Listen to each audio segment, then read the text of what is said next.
Today we'll open the perspective a bit wider and dive into some software wars, new operating systems and a cool tech invention as well. We will also take a look at energy vampires and one of the most affordable smartphones on the market. If you're prepared for the ride, buckle up and don't waste time. Hi everyone, I'm your host Gordon MC and you're watching GizChina News.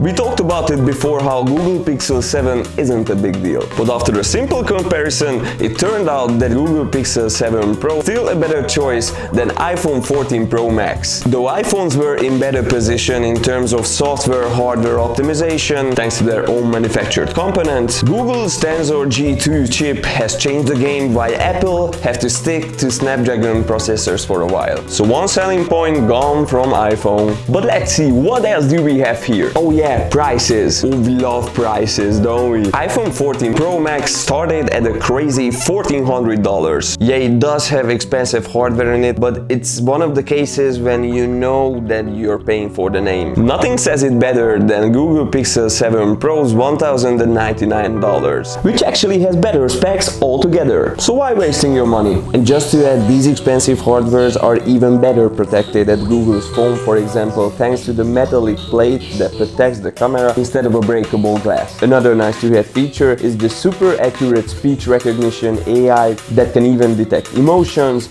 knows grammar and punctuation. Yeah, Siri is a cool guy, but this time even dumb. And we could talk about fingerprint scanning, but we know that that's an aching point for Apple for a while. On the other hand, not for Pixel 7 Pro, which it does it pretty well.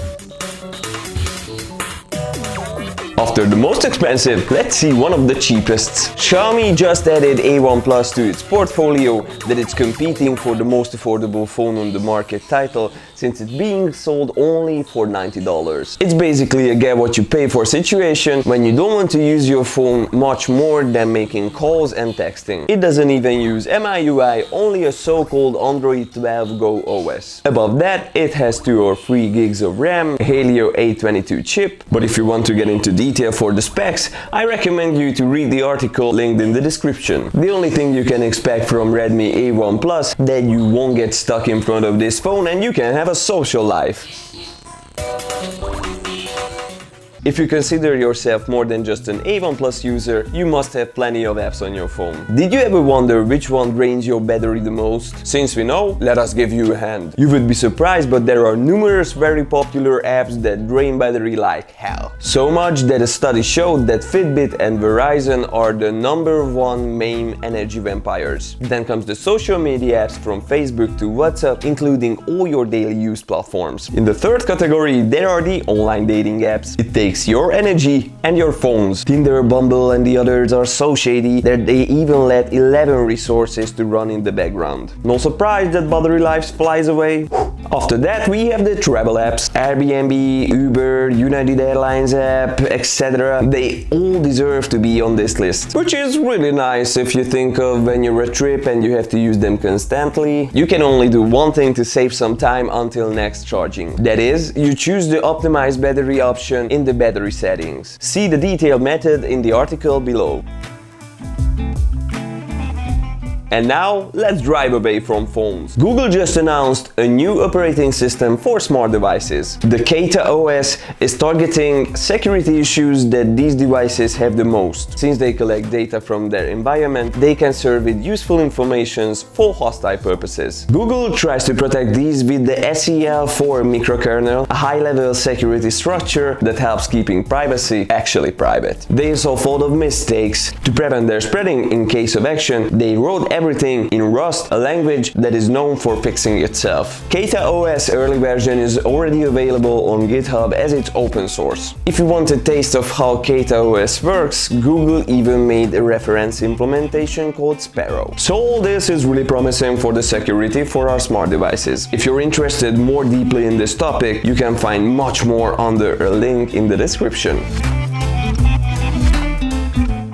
Next we have another operating system, but this time something that more average users will find interesting. It just happened that Microsoft shared some screenshots from the Windows 12's user interface at the Ignite 22 conference. They were in the presentation of the new Surface PC lineup, so maybe it was unintentional. But seeing the pictures, it definitely looks like a new Windows that is promised to come in 2024. Though it's presumably not an exactly finished UI look, and it's most likely drawn by their designer, but if that's the direction they will take, touch device users can chill already in advance, because it seems that Microsoft tries to move to them to find a new fanbase. We don't know how desktop users will like it, but time will tell. Tell us in the comments what you use your Windows on and how would you like this kind of change. Let's stay in Microsoft for a bit, because these guys really like stepping on others' toes. This time they got Adobe and Canva in their scope by releasing their new free graphic design software called Designer. That's what they came up with. Of course, you can pay for the premium edition as well, but you can have fun for free. Canva was valued at $40 million last year. Then this year, they went down to $256 million. What a roller coaster ride. As of Microsoft, since their membership model started at the Office products, they really stuffed their pockets. So that's an easy target. Though Canva hit first, we have to admit, since they started features first that are web-working substitutes for PowerPoint and Word. The Microsoft Designer only launched for a test audience, but if it turns out to be as good as they say it is, we can expect them to roll it out soon. They plan to include this into the Office membership program, so when it comes to cutting costs and staying in one ecosystem, that will be a good reason to leave Canva. So what about Adobe? They have Photoshop and Adobe Express as well, which is also a free graphic design program. Well, Adobe is confident that beginners may use free softwares, but pros will stick to Adobe products. Now take a look into what this software of Microsoft can do, what Paint can't. First of all, it can apply many templates, so as social media friendly sizing as well for them. Yeah, that's a familiar feature. Not a big deal. But wait! It integrated DALL-E 2, OpenAI's famous tool that lets users type in concepts of pictures and let the AI do the work. Though, there's a catch. Those won't like the Microsoft Designer, who doesn't like to be watched, because 100% of the use of the program will be streamed to the Microsoft headquarters, and if you want to make any naughty art, then that will be a no-no from Microsoft. Tell us in the comment section what graphic design tools you use.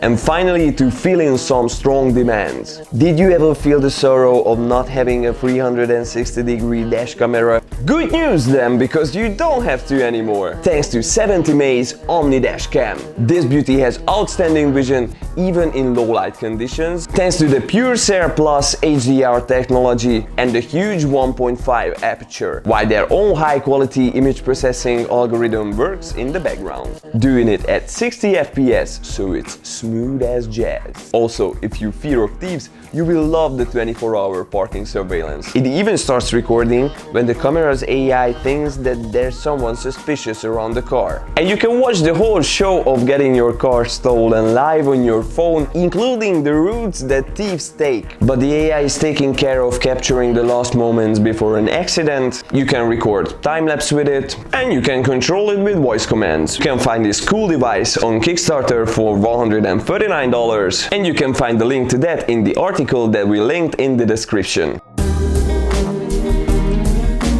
That was it for today. I hope you found something for your taste and you'll come back next time. But before you leave, you would make our day by pushing the subscribe button and giving this video a like. Thank you and geek on until next time.